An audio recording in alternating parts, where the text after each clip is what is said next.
Good morning. It is Friday, and I'm back in my truck. I don't always talk to my phone when I'm driving. Sometimes I talk to myself. So I think this is a mostly normal Friday. Actually, I'm going to do a couple of things after work today, or I should say after I drop my father off. That would normally be Wednesday. But I did the grocery store yesterday, so I don't need to do it today. I'm going to do scratch-offs again today. I had a nice win, and I'd like to cash it in and play some more. There's no English football this weekend, so I need some sort of entertainment. Also, I need to go to Walmart. Wouldn't normally do that on a Friday. That would be a Wednesday, but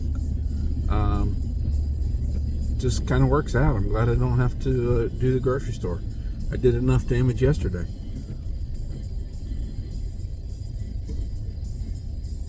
I don't know if I mentioned this yesterday or the day before. I don't know when I did my groceries. When did I do groceries? Yesterday. Yeah. Anyway, so I had to restock some things that got thrown out. I guess I did talk about this. And man,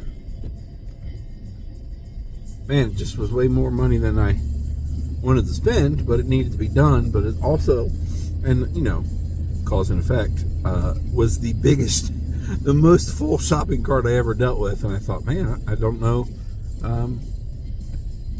what else I might have ever put in here. And then of course you get home and you think about things. Oh, I should have got this, or I should have got that. Oh well, it is what it is, as the kids like to say these days. The kids still say what it is. I seem to think they do. Anyway, it is what it is. So I just got a couple errands today that would normally be Wednesday errands. I'm going to do them today for shits and giggles and scratch-offs. Like I said, there's no Premier League this weekend.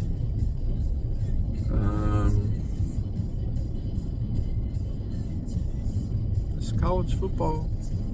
It's good to be back home watching college football this weekend. I missed a lot of it last weekend. Had to catch some on the phone, had to catch some on the radio, had to catch some in the hotel room with my father.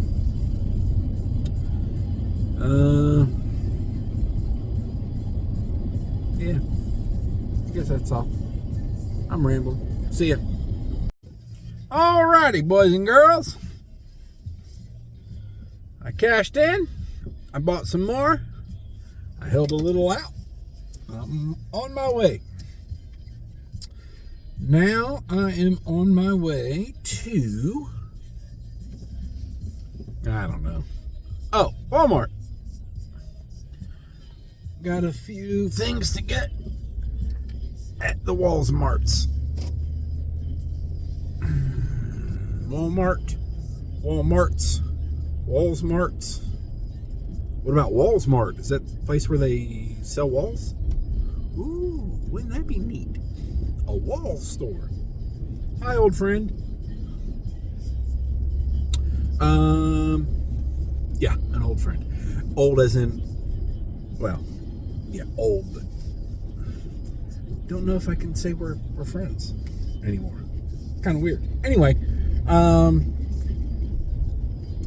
yeah, work was fine this morning. A little weird, well, not weird, just a little quiet, but that's, I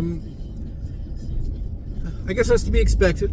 Not only the time of the year, but the kind of weather we've had has left a lot of people home and doing other things. And yeah, I do believe all the kids are back in school now, but I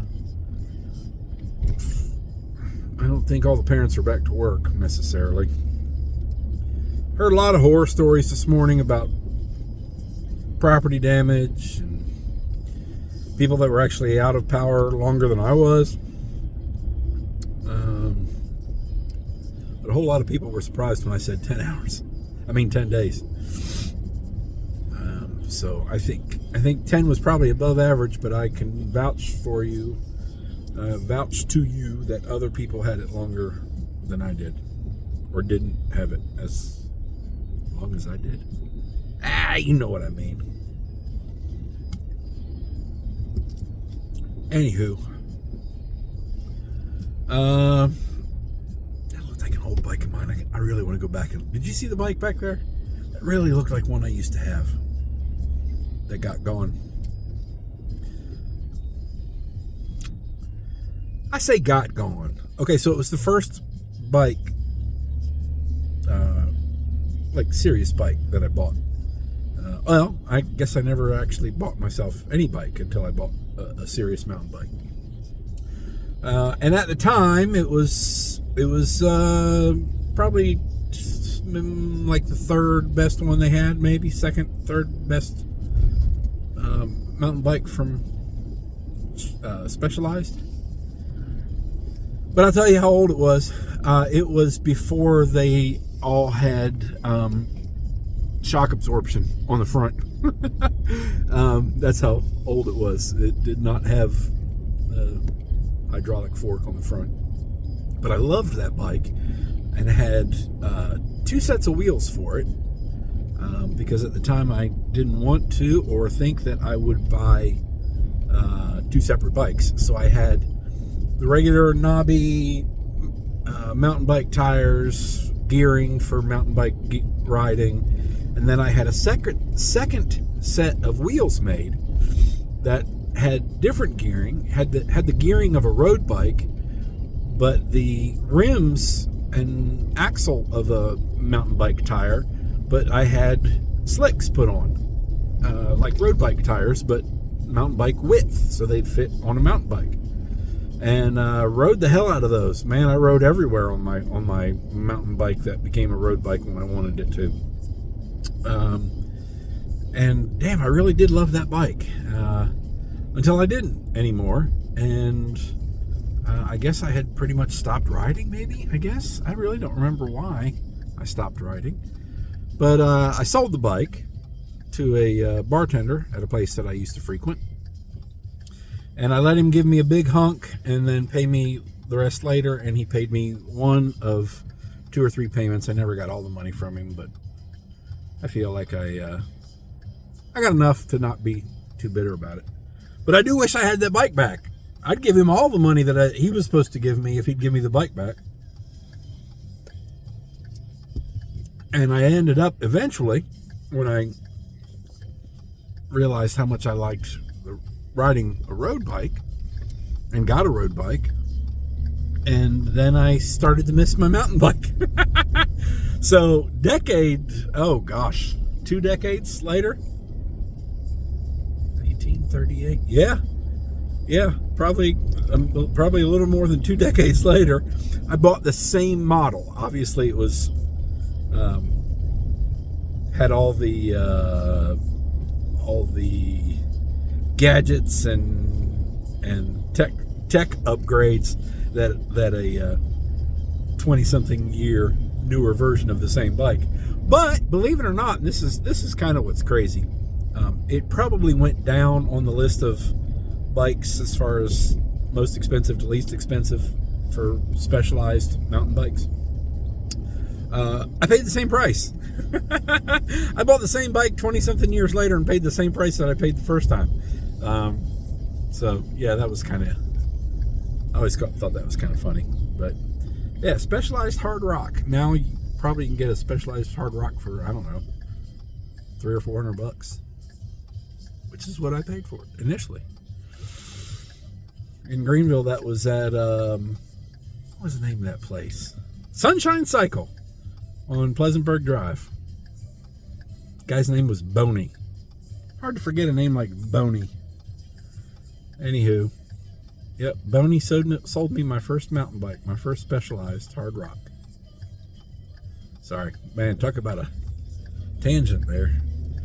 Where in the hell am I going? I don't know why I came this way. because I got distracted talking about bikes. That's why. Anywho, we're just going to drive around anyway, I guess. We're going to take the scenic route. Really was late to dialysis today. Like, pushing the limit of how late we could be.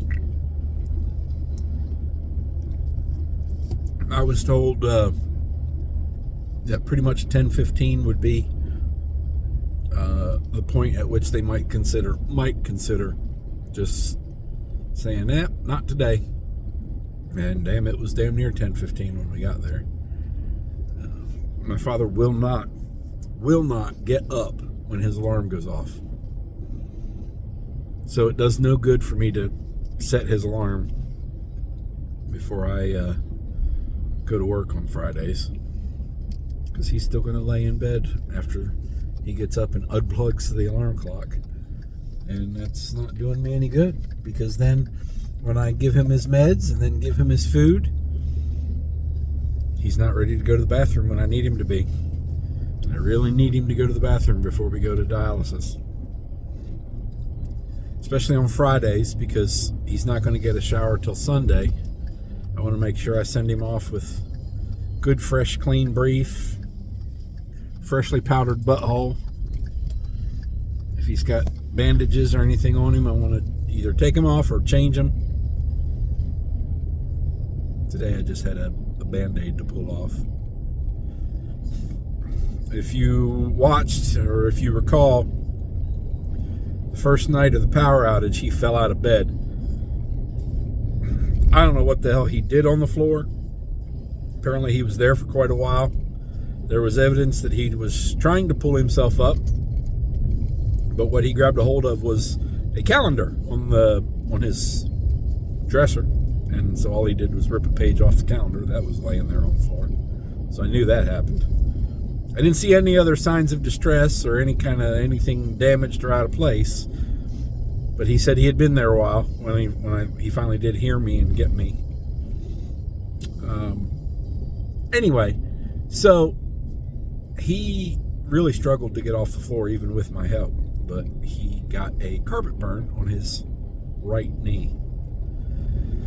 And man, does it look like hell. I mean, it really looks bad.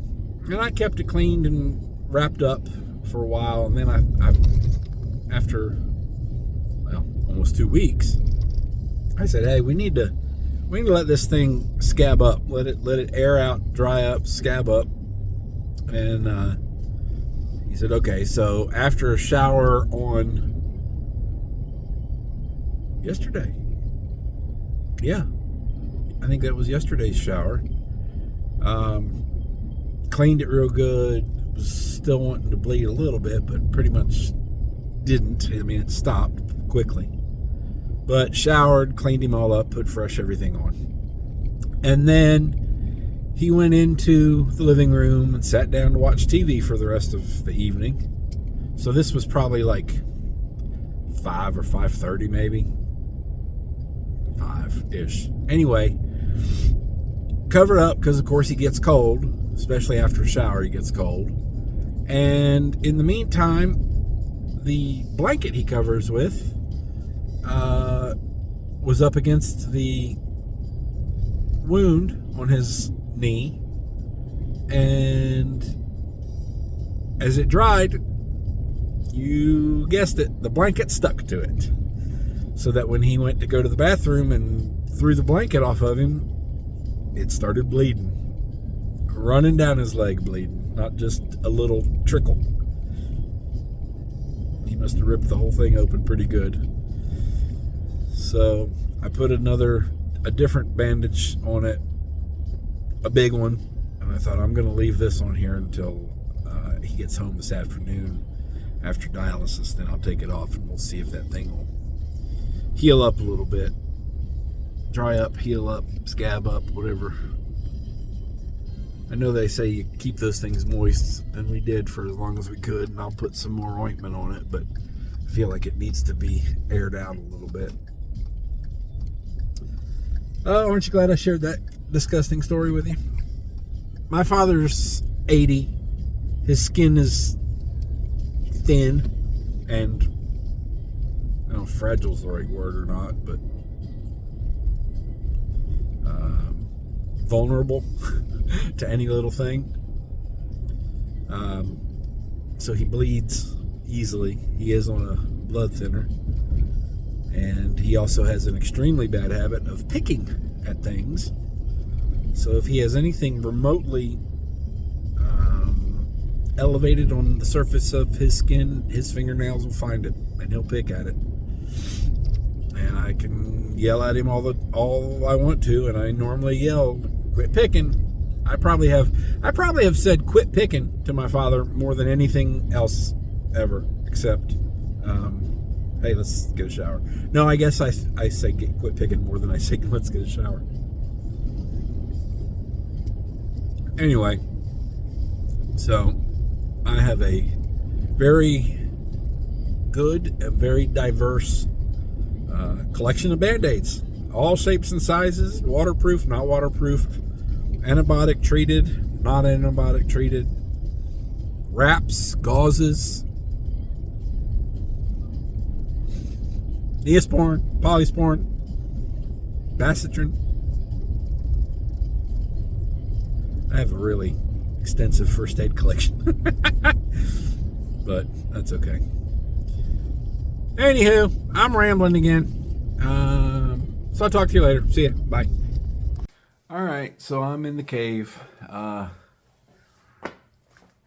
Took me longer to get out here than I would have liked, but I just needed a little downtime. So I watched a couple episodes. Excuse me. Of a show I've been watching called Murder in the Heartland. It's a real family show. It's wholesome, uplifting entertainment. I reconnected with a friend I hadn't talked to in, I don't know, a year or two. And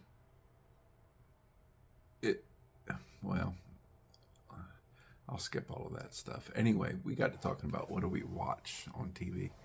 And I know that he's a huge movie buff. He sees every new movie as soon as it comes out. And I don't. I don't know the last time I went to the movies, and don't necessarily have a big desire to. I mean, it would be nice, I guess, every now and then. But sorry, my sinuses are driving me nuts. Anyway, all I could think of was I watched sports, I watched Jeopardy, and I watched true crime stories. 3 very different things is what I spend a fair amount of time watching on television. Anyway, it's good to catch up. I've gotten some reassurances from my friends in Asheville that they are okay. Hurricane Helene was not kind to them, but they're doing okay.